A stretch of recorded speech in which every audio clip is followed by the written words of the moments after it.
wie schallt's von der Höhe.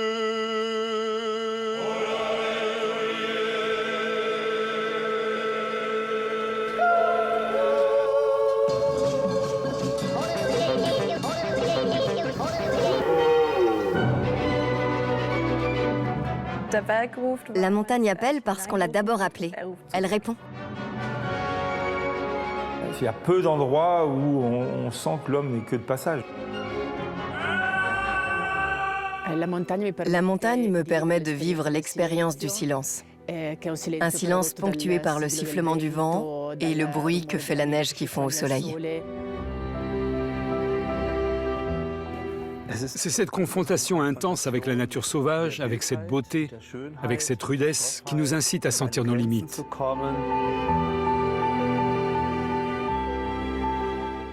En réalité, l'art naît dans la nature.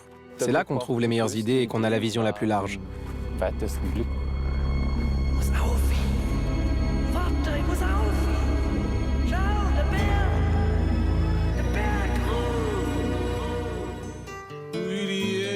Pour de nombreux artistes, les Alpes ne sont pas un cliché, mais un champ d'énergie.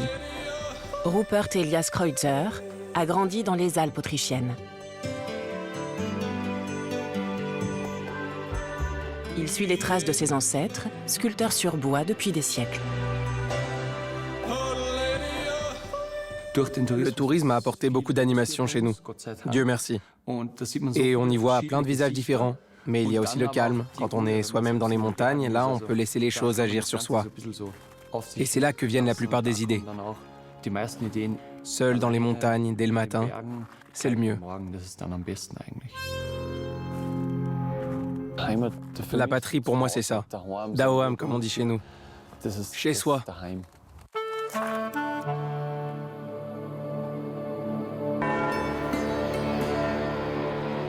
Rupert Kreutzer habite dans la localité de Groß-Arl, dans la région de Salzbourg. Au rez-de-chaussée de la maison se trouve l'atelier qu'il partage avec son père. Je n'ai pas toujours voulu devenir artiste. Au début, je voulais plutôt être sportif, skieur. Mais vers 17 ou 18 ans, j'ai voulu devenir artiste totalement. Partout dans l'atelier, des masques inquiétants, sculptés dans du bois de pin des montagnes.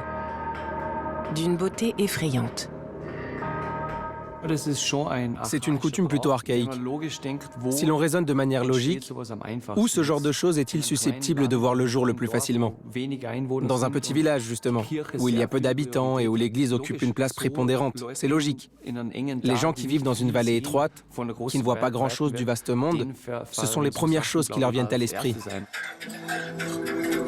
C'était du moins le cas autrefois. Et dans la région de Salzbourg, la tradition s'est perpétuée jusqu'à nos jours. Ainsi, pendant la période précédant Noël, un Krampus effrayant accompagne le bon Saint-Nicolas. Et au moment du passage à la nouvelle année, les Perchten sèment la pagaille dans la vallée. Quand le brouillard envahit les lieux, que la neige tombe et que la tempête fait rage, c'est le cadre idéal pour une ambiance aussi sinistre.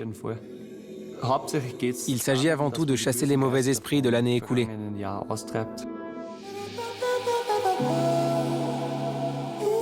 La production de masques est l'aspect traditionnel de son métier, dont Rupert Kreutzer s'affranchit de plus en plus pour créer d'autres personnages très impressionnants. Tantôt il jette comme au hasard de la peinture sur le personnage d'un jeune garçon, où il fait pousser des cornes sur la tête d'une jeune fille. Il s'agit le plus souvent de très jeunes personnes, voire d'enfants. Des êtres innocents auxquels il ajoute quelque chose de dérangeant. Des branches et des racines en guise de membres, par exemple.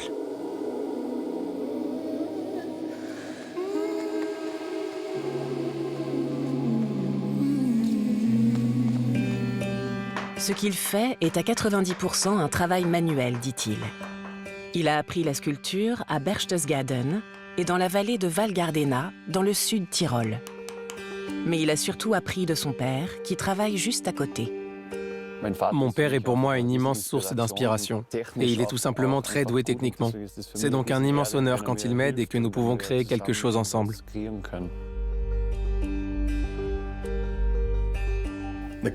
En général, ce genre de vallée est assez réticente à l'art contemporain. Dans une vallée comme celle-ci, tout le monde se connaît. C'est un espace étroit, et souvent les esprits le sont aussi.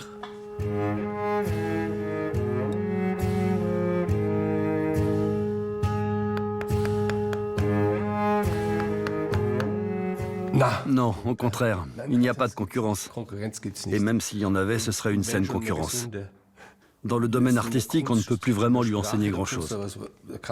Peut-être quelques aspects techniques. Il sent lui-même ce qu'il doit faire. À seulement 26 ans, Rupert Elias Kreutzer le sait déjà très bien. Il veut être libre, faire ce qui l'intéresse. Il estime qu'il lui faudra encore 3 à 4 semaines pour transposer cette tête de bébé de son modèle en pâte à modeler sur le bois. Le métier demande du temps et de la patience. Et il dit qu'il en a à revendre.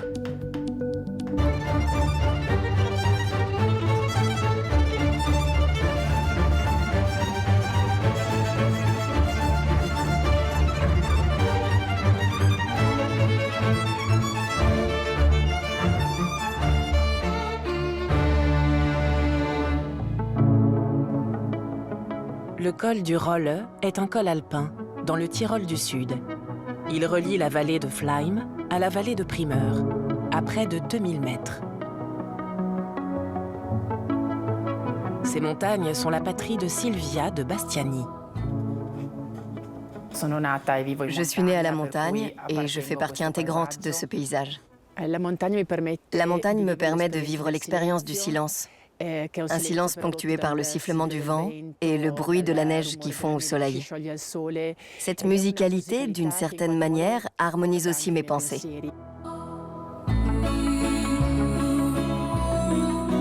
Les montagnes sont un refuge spirituel et une source d'inspiration pour son art.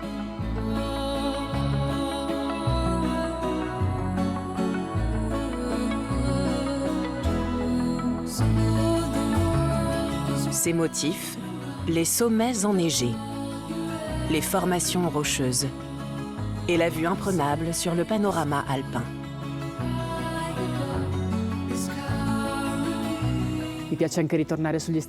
J'aime retourner aux mêmes endroits.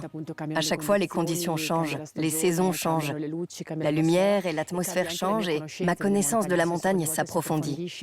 Le dialogue avec la montagne devient plus naturel, plus fluide et plus intense.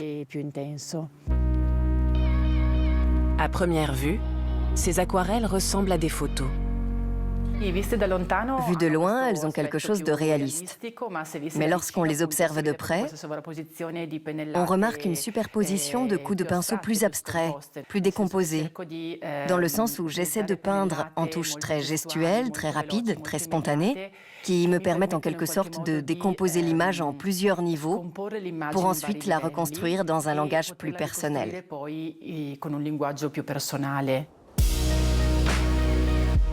Pour la peinture, elle n'hésite pas à braver les difficultés de l'ascension et les températures négatives. Il lui faut 1 à 2 heures pour peindre chaque tableau. Peindre, c'est une force vitale, une énergie créatrice qui nourrit l'âme et l'esprit.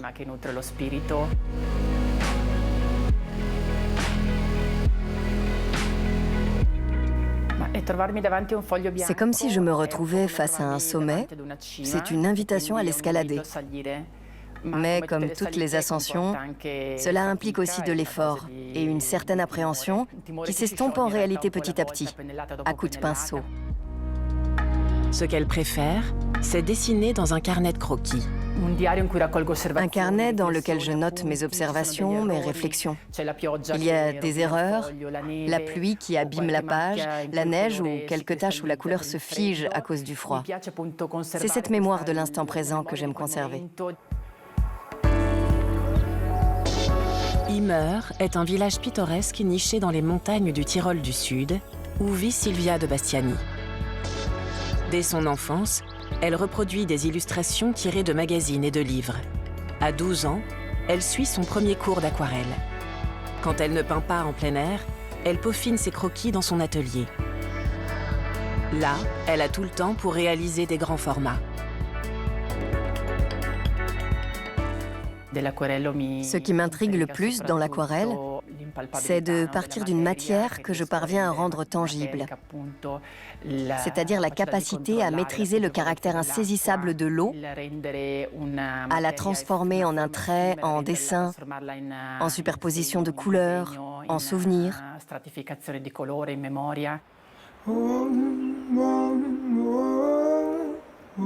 La technique ne tolère aucune erreur, car on ne peut rien corriger et on ne peut faire que très peu de repeint.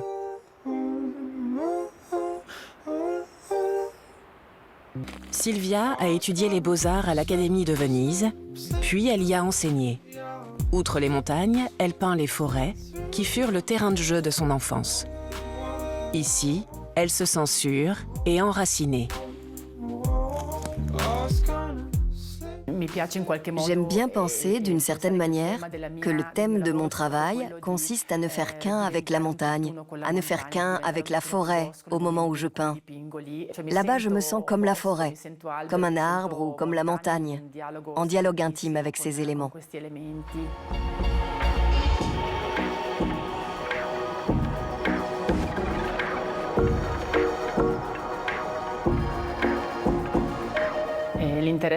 Mon intérêt pour la montagne vient plus d'un besoin personnel que d'une exigence picturale. C'est un moyen de m'évader, de me détacher du quotidien. La montagne me permet de retrouver mon rythme, de l'aligner sur celui de la nature pour vivre l'expérience de la lenteur, de l'observation, pour aiguiser mon regard, saisir les détails et m'ouvrir à l'émerveillement.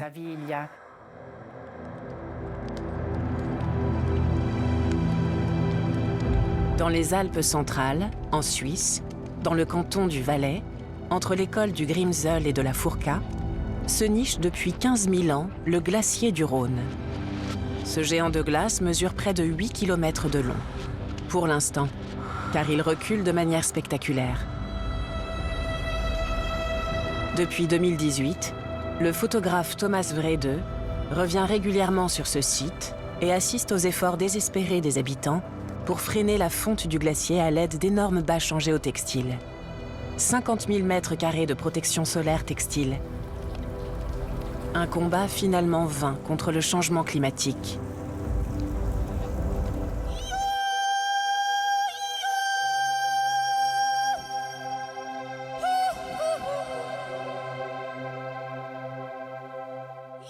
Je n'aurais jamais pensé dans mon projet que ces images prendraient aussi rapidement une valeur historique, en 3 ou 4 ans seulement, et deviendraient des documents alors qu'elles n'étaient pas du tout conçues comme telles.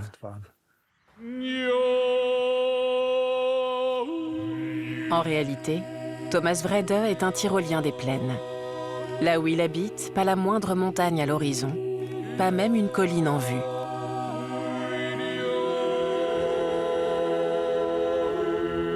C'est au cœur de Münster, en Westphalie, que se trouve son atelier. On comprend tout de suite que cet artiste se passionne pour les paysages de montagne.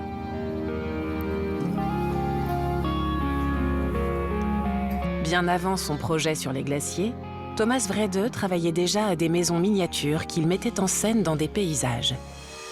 Des cailloux deviennent d'imposantes montagnes, les flaques d'eau des scènes d'inondation. En général, ce sont de grands drames humains au cœur d'une nature indomptable. Parfois aussi de l'artificiel, qui se fait passer pour naturel.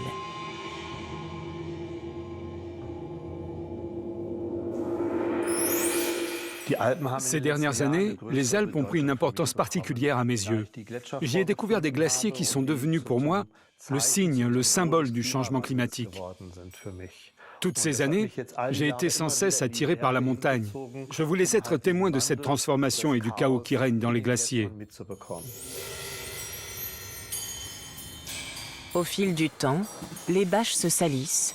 Elles sont déplacées, déchirées, comme absorbées par le glacier. Wrede perçoit le potentiel symbolique de ce décor grotesque. C'est d'une beauté effrayante, tout simplement. Ces toiles qui jonchent les glaciers, ce ne sont pas elles la catastrophe. Pour moi, elles deviennent une scène, un jeu, une mise en scène de cette catastrophe. Voilà 10 ou 15 ans qu'on recouvre les glaciers pour qu'ils ne fondent pas trop vite. Le tissu réfléchit la lumière du soleil, la chaleur, et retient le froid dans le fond.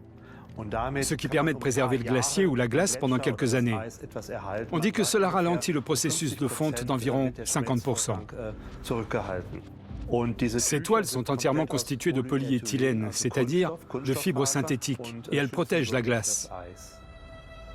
Mais ce qui prime, ce sont les intérêts économiques. Si on souhaite préserver cette grotte de glace, c'est comme attraction touristique, et aussi pour maintenir en état les pistes de ski durant l'été.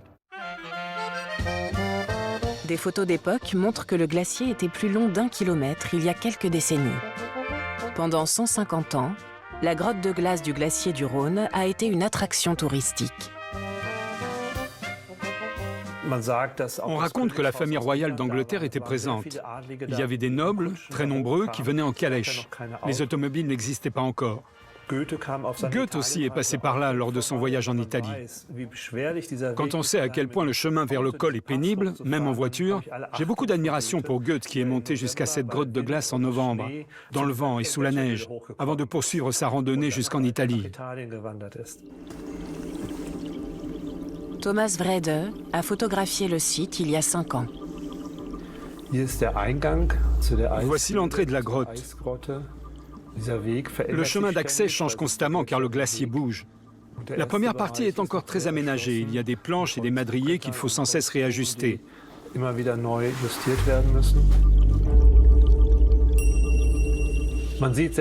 voit très vite que les toiles s'affaissent. Ça ressemble plutôt à un chantier, à une mine. Tout doit être étayé. Je me demande parfois ce qui incite encore les touristes à visiter cette espèce de chantier. C'est vraiment un glacier en ruine. Presque tout s'est effondré ici.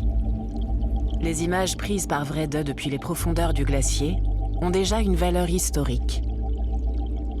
C'est toujours déconcertant de voir à quelle vitesse tout change et à quelle vitesse le glacier recule. Tous les glaciers des Alpes sont touchés, et Wrede les connaît tous. Récemment, le téléski du Nördlicher Schneeferner a été détruit à l'explosif. La glace de la Zugspitze s'était tellement rétractée que les fondations des pylônes n'étaient plus stables. Ce téléski avait fonctionné pendant près de 60 ans. C'est le thème qui revient dans bon nombre de mes œuvres. La confrontation entre la nature et la civilisation, la manière dont l'homme, la nature et le paysage s'affrontent et créent des tensions. Je suis fasciné par les traces que les hommes finissent par laisser dans le paysage. Selon toute vraisemblance, la glace située en dessous de 3000 mètres aura entièrement fondu d'ici la fin du siècle, y compris l'imposant glacier du Rhône.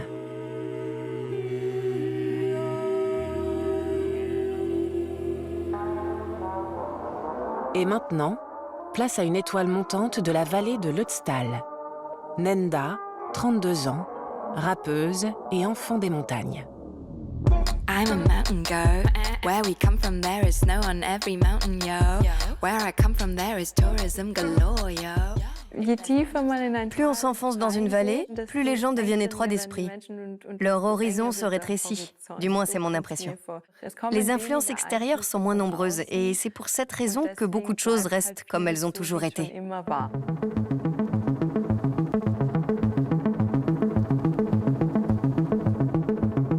Nous retrouvons Nenda au Théâtre régional du Tyrol à Innsbruck, où elle répète Le Talisman de Johann Nestroy.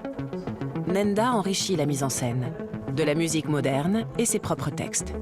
1, 2, 3. Rote Haare sind doch schön, dass die Leute es nicht verstehen. Komm wieder her. Rote Haare sind doch schön. La pièce traite de l'exclusion. C'est l'histoire d'un homme aux cheveux roux qui arrive dans un village. Il y a une autre rousse et ils sont tous les deux rejetés à cause de la couleur de leurs cheveux. Nestroy a été très en avance sur son temps. Il y a tellement de choses dans cette pièce qu'on peut encore aujourd'hui la reprendre mot pour mot. Ja, die Zeit ändert viel, ändert viel, ändert... Ah, da muss ich gleich losgehen. Ja, die Zeit ändert viel, ändert Un étranger n'a pas sa place chez nous. C'est dans une de nos strophes. Un étranger n'a rien à faire chez nous. Et bien sûr, on peut très bien appliquer ça aujourd'hui aux gens de couleur ou à d'autres personnes venues de l'extérieur. J'ai également écrit un couplet sur le fait qu'à l'école, on félicite souvent les enfants quand ils parlent des langues étrangères, comme le français ou l'espagnol. Mais quand ils parlent turc ou arabe, on leur dit que ce n'est pas bien, qu'ils n'ont pas le droit et qu'ils doivent parler allemand. J'ai simplement intégré ces choses-là parce qu'elles me préoccupent au quotidien.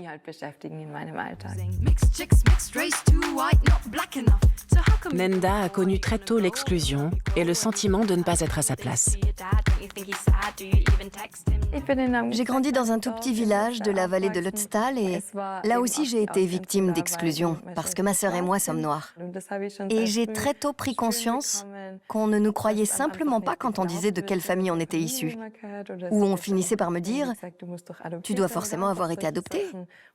Des choses de ce genre. On te rappelle constamment que tu n'es pas tout à fait à ta place.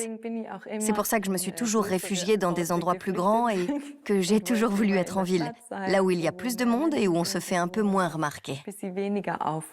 Après son baccalauréat, elle part pour Londres.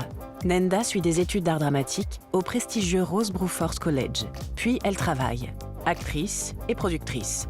Parallèlement, elle se lance dans la musique. Son premier single, Mixed Feelings, sort en 2020. In einem Land, wo so viele Berge stehen, ist hart, über seine Grenzen rauszugehen. Aber checkst du Tirol, dass ich das Land verlassen hab, weil mir zu viele Leute fragen, ob ich Deutsch sprechen kann? Weil mir die Leute fragen, wo meine Wurzeln sein, und mir dann nicht glauben, wenn ich sage im Ötztal rein. Ce sont ces questions incessantes du genre « D'où viens-tu ? D'où viens-tu vraiment ? Quelle langue parles-tu ? Blablabla. Explique-toi, prouve-le. Dis-moi qui tu es ou ce que tu es. » Et c'est ce que j'ai fait avec mon premier single, Mixed Feelings. J'ai enfin pu mettre tout ça sur papier et j'étais contente d'avoir trouvé un support pour mettre de l'ordre dans ces pensées pour moi-même.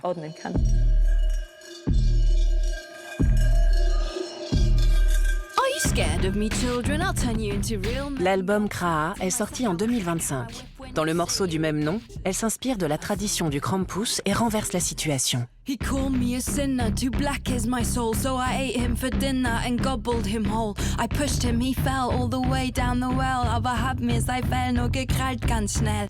Was für ein Krampf und es passt man nicht ganz, aber lieber hab ich's an als sonstiger Mann. Weil ich mir keinen Scheiß mehr anhochen kann und weil ich mir keine Diskussion mehr anfangen. So groß aufblustern macht denen dann Angst, wenn du was du hergibst, ja zurückverlangst. Die kleinen Egos, so wann komm ich auch mal dran? Halt doch die C'était vraiment génial. Un sentiment très valorisant de m'approprier cette tradition, alors que j'en avais souvent été exclue. J'ai le droit, moi aussi, d'être un Krampus. Dans la salle de répétition à Innsbruck, ce n'est qu'une brève escale après ces années passées à Londres et avant de partir bientôt pour Vienne. Est-ce que son regard sur le pays natal a changé? Les montagnes, c'est vraiment magnifique. Je trouve que les gens qui vivent dans les vallées et qui ont cet horizon étroit pourraient faire quelques efforts. Mais les montagnes en elles-mêmes, je les trouve très belles. I'm a mountain girl. Where we come from, there is snow on every mountain, yo. Where I come from, there is tourism galore, yo. If there's not enough snow, we just make it ourselves easy. Quiconque se promène en montagne réalise vite sa petitesse. Fascinante et magnifique, les montagnes n'en sont pas moins dangereuses et impitoyables. La montagne, c'est vraiment l'école de la vie, mais c'est aussi l'école de la perte de la vie, c'est la mort. Et tout de suite, on sent le danger, parce qu'il y a du vide, le danger, parce qu'on sent au niveau de l'oxygène, on est un peu court, et donc on a un sentiment de précarité, quoi. Et puis aussi, il y a le sentiment que la montagne n'est pas du tout à l'échelle humaine. Donc c'est un présent dans un temps très long. Et tout ça fait que c'est assez impressionnant des conclusions métaphysiques qu'on peut tirer, je pense, de la montagne.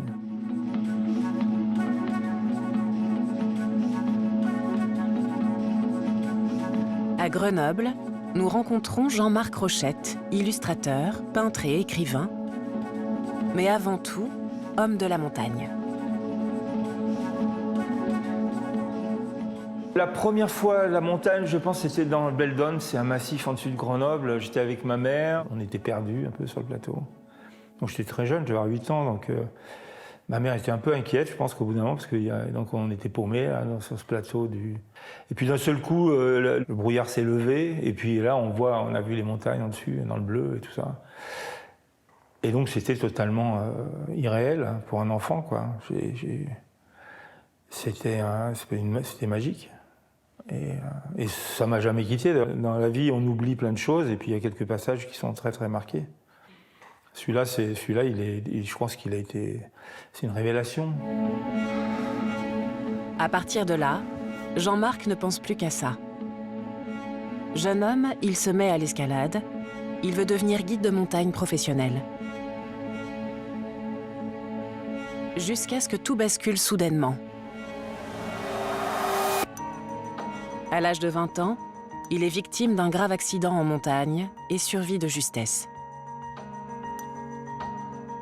L'accident où je me suis pris une pierre dans la tête, en fait, et qui m'a vraiment blessé, je pense que c'est le moment le plus important dans ma vie, parce que c'est là où j'ai abandonné l'idée d'être guide et pour devenir dessinateur de bande dessinée. Avant, il n'était pas question que je fasse du dessin. Comme le corps a vraiment a souffert, et que je pense qu'il y a une mémoire du corps, le corps, une fois qu'il a souffert beaucoup, il n'a pas envie d'y retourner, je me suis mis à dessiner, quoi. Et ce qui est curieux, c'est que je dessinais vraiment très très moyennement avant l'accident. L'accident m'a complètement libéré sur le dessin, quoi. Et je me suis mis à dessiner, enfin disons comme si ça allait être mon métier. Jean-Marc part à Paris, où il publie ses premiers dessins. En 1982 paraît le premier tome du Transperce-Neige, une BD dystopique décrivant les derniers humains luttant pour leur survie au cours d'une période glaciaire. L'histoire connaîtra un succès international et sera adaptée plusieurs fois au cinéma. Mais il lui manque quelque chose. J'ai abandonné la montagne pendant près de 30 ans. Avec une immense, en fait quand même avec une frustration très forte. C'est que j'habitais en banlieue parisienne, j'allais pratiquement plus en montagne. J'avais pas trop d'argent, donc je partais pas trop en vacances. Et donc j'ai complètement laissé tomber la montagne pendant, disons, on va dire de 82 à 60 ans, à 2017. Et donc je pense que le fait d'arrêter la montagne et d'être en montagne, et même de venir en montagne, je pense qu'il y avait une forme de dépression latente en fait. Je ne mettais pas le doigt dessus, mais j'avais un manque. Hein. C'est comme quand on a plus son amoureuse.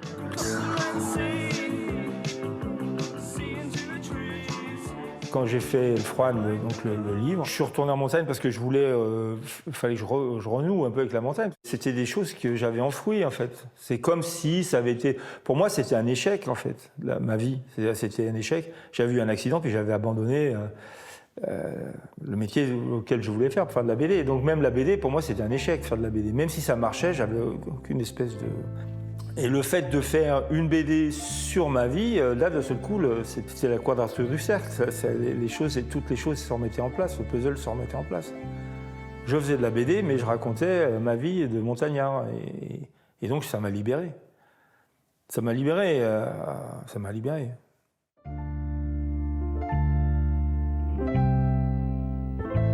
Son nouveau livre vient de paraître, Le Festin de Pierre. Une réflexion littéraire aussi bien sur la beauté que sur le caractère éphémère des montagnes et de la vie. Le premier sentiment en montagne, je me suis jamais blasé de ça, quoi. D'ailleurs, je pense que le malheur humain, c'est de se blaser de l'existence. Moi, je me suis jamais blasé d'une marche en montagne, quoi. Hier, j'étais à Chamchaude. Ça me fait le même effet que quand j'avais 14 ans, quoi. Il n'y a pas un moment où je me dis j'ai déjà vu ça, quoi. Là, tu es dans la merde parce que on ne peut pas avoir plus que plus. Et je pense qu'il n'y a pas plus que la beauté en montagne ou la beauté du monde en général.